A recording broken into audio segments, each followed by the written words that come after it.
Assalamualaikum warahmatullahi wabarakatuh. Perkenalkan, saya Masuk dari BDP 2018. Pada kesempatan kali ini kita akan memasukkan beberapa desain dari wadah budidaya di denah peta pulau, yaitu Pulau Penyengat. Nah, ada 8 item yang akan saya tambahkan pada denah pulau ini. Yang pertama itu kolam. Nah, kolam ini sebenarnya untuk pemilihannya cukup mudah. Yang pertama itu yang harus kita pertimbangkan, yang paling penting adalah sumber air.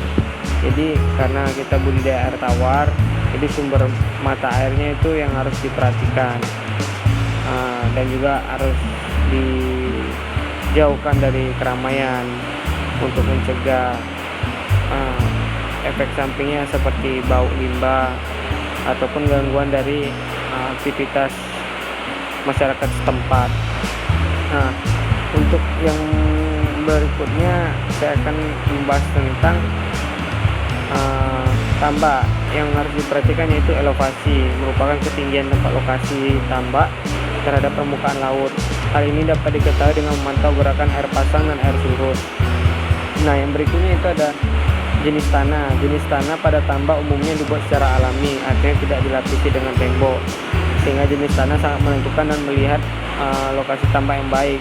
Jenis tanah yang dipilih harus dapat menyimpan air atau kedap air sehingga tambak yang akan dibuat tidak akan bocor. Yang ketiga, kesuburan tanah. Tanah yang dipilih untuk lokasi budidaya ikan sebaiknya tanah yang subur, yaitu tanah yang lapisan atasnya cukup tebal, karena lapisan atas merupakan bagian tanah yang paling subur. Nah, yang selanjutnya itu kualitas air. Kualitas air yang mutu digunakan memelihara ikan tambak atau kolam harus diperhatikan. Dengan kualitas yang baik, maka ikan akan tumbuh dan berkembang dengan baik. Nah, selanjutnya itu tentang rakit. Nah, rakit ini untuk pemilihan lokasinya itu harus terlindung dari hempasan langsung yang kuat dengan kecepatan arus berkisar antara 0,41 sampai 0,45 meter per detik. Dasaran perairan sedikit berlumpur bercampur dengan pasir karang. Pada sudut terendah berkisar antara 31 sampai 35 cm. Kecerahan perairan berkisar 4 sampai 6 meter. Suhu perairan berkisar antara 27,0 sampai 30,2 Celcius.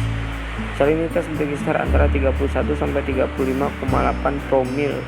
pH air berkisar antara 7,2 sampai 7,6 dan perairan bebas dari pencemaran. Lokasi untuk budidaya sebaiknya terletak di perairan terlindung oleh karang penghalang yang berfungsi sebagai pemecah gelombang. Dengan pecahnya gelombang akan menghasilkan gelombang udara yang mengandung oksigen dan karbon dioksida yang penting bagi pertumbuhan biotanya. Selanjutnya saya akan membahas pemilihan lokasi untuk penempatan KJA. Ini disesuaikan dengan jenis ikan yang akan dibudidayakan. Selanjutnya kedalaman perairan minimal yaitu 1 meter dengan jarak dari keramba dengan dasar perairan antara 7,15 meter. Jarak permukaan air sampai ke dasar perairan. Kecepatan arus untuk penempatan keramba itu ada 15 sampai 50 cm per detik. Kondisi lingkungan seperti amplitudo pasang gelombang yang baik untuk usaha budidaya biota akuatik kurang dari 2 meter. Perairan yang cocok untuk penempatan KJA adalah topografi landai, kedalaman 60 meter, memiliki dasar perairan berlumpur atau lumpur berpasir, airnya jernih dan terhindar dari pengumpulan vegetasi karena dapat mempengaruhi bobot jaring, mutu air dan usaha budidaya.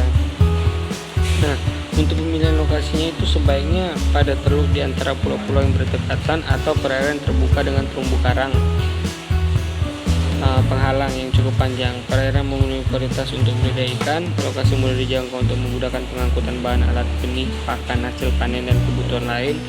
Lokasi cukup aman dari gangguan baik hama maupun gangguan lainnya yang dapat ditanggulangi. Nah, saya rasa hampir semuanya menyangkut aspek tentang keamanan dari wadah tersebut untuk kelangsungan dari budidaya. Saya rasa hanya itu yang dapat saya sampaikan. Lebih dan kurang mohon maaf. Assalamualaikum warahmatullahi wabarakatuh.